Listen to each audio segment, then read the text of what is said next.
On Friday night, just 3 days ago, I pulled into Toby's Bar and Grill at around 7:30 p.m. I was dead tired after spending the previous 2 days in the Big Apple, finalizing the negotiations with a large international bank. When the day had started, I was pessimistic that we would ever reach a deal, but it seemed that the outstanding obstacles started falling like dominoes shortly after our Friday meeting started. By noon, there were only 2 sticking points left. We decided to take a break and go out to lunch alone. I found a nearby Jewish deli and ordered a sinfully large pastrami and Swiss on rye and enjoyed every bite. When we reconvened at 1:30, George Willis, the lead negotiator from the bank, said, "We've made a ton of progress. I propose we split the difference on the last 2 points." George passed a paper across the conference table, and I read what he was proposing. It most definitely wasn't splitting the difference, but was easily within the bounds of what my partners and I would accept to win this large contract. I scratched my initials on the page, and George said that he'd email a formal contract to me on Monday. After shaking hands, we all went in different directions. I went back to my hotel, packed, and checked out. I considered staying in the city for the night because my fiancée Trish was away for the weekend with her 2 older sisters. They were staying at one of Connecticut's giant Indian casinos. They planned to spend their days at the pool and spa and their evenings in the finer bars and restaurants. Instead of another night away from home, I headed to Grand Central Station and caught the Metro North train to New Haven. By 7:30, I had driven up I-91 toward Hartford and exited the highway. I was heading through the always popular downtown West Hartford. I decided to stop for dinner. I was sitting in Toby's bar area when I spotted my 2 future sisters-in-law through the bar mirror, sliding into a horseshoe-shaped table. Their husbands slid in next to them. The immediate knot in my stomach and pain that seemed to spread over every inch of my body told me that my wedding plans, exactly 8 weeks away, were in trouble. My sister-in-law should have been at the casino with Trish. After catching the bartender's eye, I said to Michael, "I need to go outside for a while. I promise I'll be back." "No problem, Chris. Do you mind if I put your drink on the shelf and open up this spot?" Michael asked as he reached for my glass. I nodded in agreement and left Toby's. I sat in my car in the back of the parking lot, and I sketched out in my head what I needed to do. I called Trish and she answered, "Hey, love. How is the big city?" "It's the same as always. We finished up a successful negotiation and I'm heading out for dinner. I wish you were with me." "You're so sweet, Chris. I miss you too. We've had a ball all day. We lounged at the pool and sipped drinks. I have a nice head start on my wedding tan. I'm meeting my sisters in a few minutes for dinner." Trish and I talked for a bit more before exchanging "I love you" and ending the call. I checked the Find My Phone app and punched in Trish's information. I'm not sure where Trish was, but her phone was in Falmouth, Massachusetts on the western end of Cape Cod. Hell, I thought. Trish's longtime neighbor and friend, Nick Flaherty, had a family home in Falmouth. We'd been invited there a number of times. Looking through my contact information, I found Sue Flaherty's cell phone number. I called, and after Sue answered, I said, "Hi, Sue. It's Chris Harrington." "Chris? Chris Harrington, what a nice surprise. How are the wedding plans coming along? Nick and I can't wait to be there." I responded, "To be honest, I'm not sure how the plans are coming." Sue laughed and said, "That's a typical male response." "Hey, Sue," I asked, "what are the chances that Nick is traveling this weekend?" What an odd question. Nick hardly ever has to travel over a weekend, but he is away this weekend. "What's this about?" Sue asked with a little concern in her voice. Before I answer, let me ask you, do you have a Find Your Phone app on your phone? Sue let out an involuntary sob, and in a near whisper she said, "Not again." A minute later she continued, "He's supposed to be in Philadelphia, but the tracker shows that he's at his family's cottage." With a sad sigh, I said, "I'm sorry, Sue. Nick and Trish are together." Sue quietly cried for a number of minutes. "This isn't the first time," she admitted. "I'm going to call the SOB and tell him not to come home." "Can I ask you a favor, Sue?" When she didn't answer, I continued. "Trish isn't due home until Sunday afternoon." "It's the same with Nick," she replied. I asked, "Let's put off our confrontation until tomorrow night. In the meantime, I'm going to change the locks on my condominium door and take half the wedding money from a shared joint account. I'll be able to pack all her clothes and other personal items and put the bags in the driveway." "You're right, Chris. I'll do the same thing. Please text or call if you need someone to talk to. I'm sorry I had to call you." Sue was crying again and between sobs said, "It's not your fault, Chris." My last call was to Billy Jones, a friend and neighbor. He answered, "What's up, Topher?" "I need some help, Billy. Are you around tomorrow morning?" I asked. "My only plans are to sleep until noon, but Sally will have me up at 7. What can I do for you?" "Is there a chance that you can change the lock on my front door and the door coming in from the garage? And if you could change the code on the garage door opener, I'd appreciate it." There was a moment of silence before Billy said, "Hell, is the wedding off?" "Unless I'm missing something big, Trish and I are dead and buried," I replied. "You got it, Topher. I'll head to Lowe's first thing in the morning and have everything changed by late morning.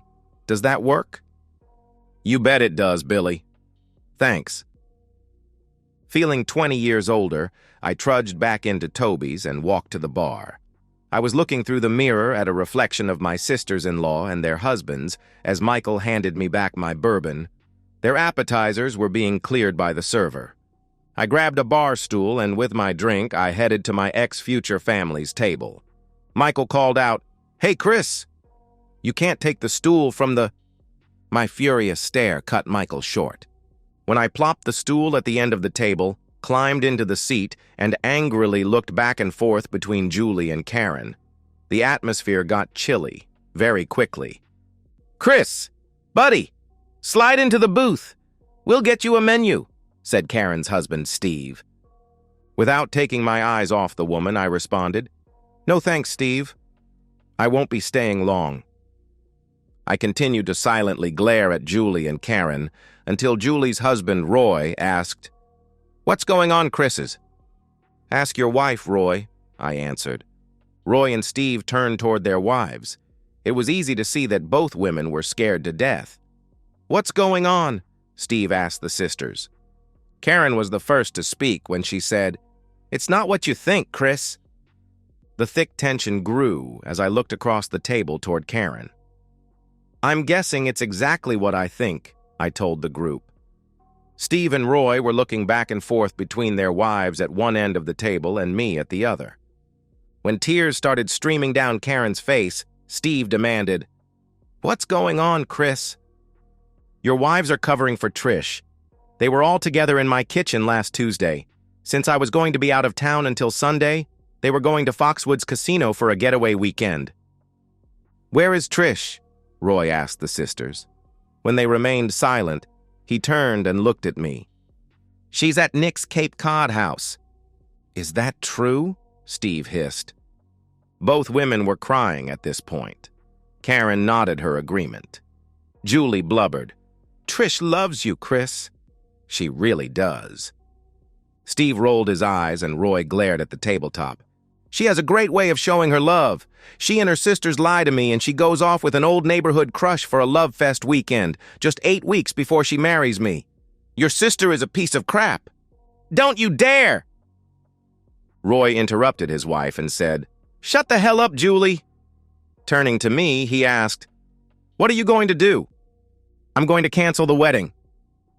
Both friends leaned back in the booth. Their wives cried even harder. "Dad has spent so much money on the wedding and reception," said Karen. "I don't care. I'm not going to marry a lying, cheating woman like Trish." I waited a few moments before I told the group, "I've told Sue Flaherty that Nick is cheating with Trish. We both would like 24 hours before we crush them." 4 sets of eyes were looking at me when I asked Roy and Steve, "I need your help. Can you make sure? My head jerked toward their wives. Can you make sure they don't contact Trish until 6:15 p.m. tomorrow night? Both women started to protest, before Steve said, "We sure can, buddy."